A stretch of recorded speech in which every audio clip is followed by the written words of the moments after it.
it is the case that the request for the Kenyan government to deploy its police officers to Haiti came from the UN, can we have a look at the UN Security Council resolution that authorized this deployment? Does it make mention of Kenya, even for a moment? Does the UN Security resolution authorizing this deployment make mention of Kenya? It does not. That is my submission.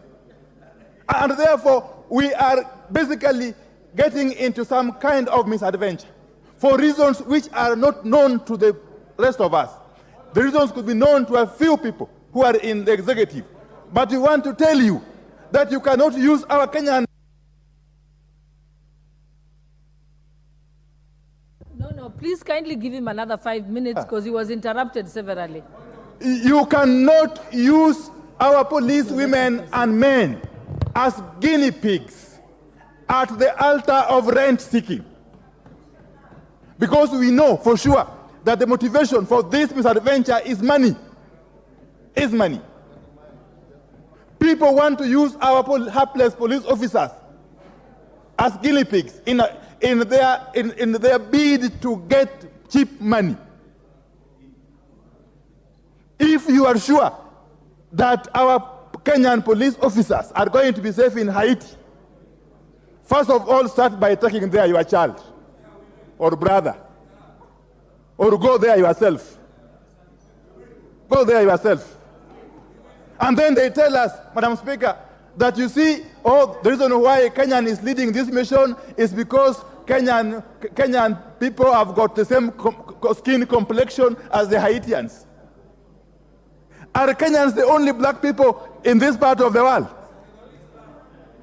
Are we short of black people in that part of the world?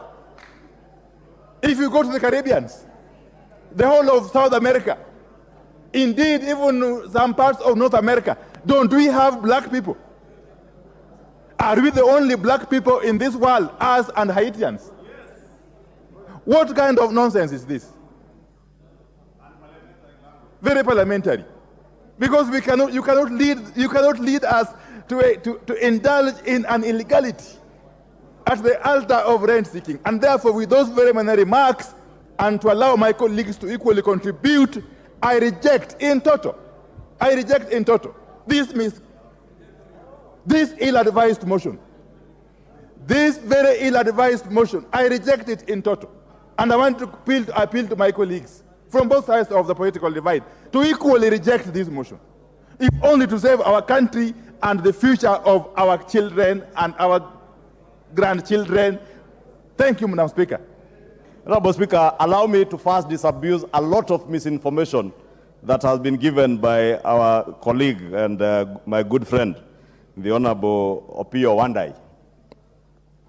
And I heard him, Honorable Speaker, say that the UN Security Council resolution 2699 of 2023, that it does not even mention Kenya anywhere. And I would draw him to page 23, actually the third page of the UN Security Council, and he will notice that taking note of the call made by the government of Kenya on September 21st, 2023, urging the United Nations to urgently deliver an appropriate framework to facilitate the deployment of a multinational security support as part of a holistic response to Haiti's challenges, calling in the Security Council. Therefore, and the whole document is replete with a mention of Kenya, even the Kenyan delegation that visited Haiti to assess the situation in Haiti and report back to the Security Council, Honorable Speaker. Therefore, Honorable Speaker, let me first disabuse that notion that the UN Security Council did not take cognizance of the role being taken by Kenya. Two, Honorable Speaker, is to note, and I think the leader of minority had not read the committee's report that was tabled yesterday, because yesterday I was with the leader of minority in somewhere in Stony Athi, deliberating on other matters of national importance, like the cost of living, Honorable Speaker. And therefore, he may have missed the tabling of the report, and because the report here, I will again share this report with the leader of minority, because Kenya is deploying our officers as part of this MSS team, the Multinational Security Support Mission. And Honorable Speaker, other countries, if you just go to the report, and I just want to be very brief and draw reference to the report, that Kenya is to lead the nation, is a lead nation for the MSS mission to Haiti, which includes, because the leader of minority was asking emotionally, are we the only Africans? Are we only black people? Us and Haiti. And this report that is before, I'm sure it is there in his office even, because his PA is a very diligent officer, says this mission includes Senegal. Senegalese are Africans. They are black people, like you and me. Burundi. Honorable Speaker, Chad is another African country that is in this mission. Other partners in the Caribbean and the Americas who are also of African descent and black people. Therefore, I just wanted, Honorable Speaker, to begin by disabusing that notion that it is a Kenyan mission. It is a multinational security support mission which Kenya is honored to lead. And as patriotic leaders, as Kenyan patriots, we cannot stand in our own National Assembly and say that we are using our officers who are very patriotic young men and women who have given their lives to protect life and property of Kenyans and people of the world where they may be deployed.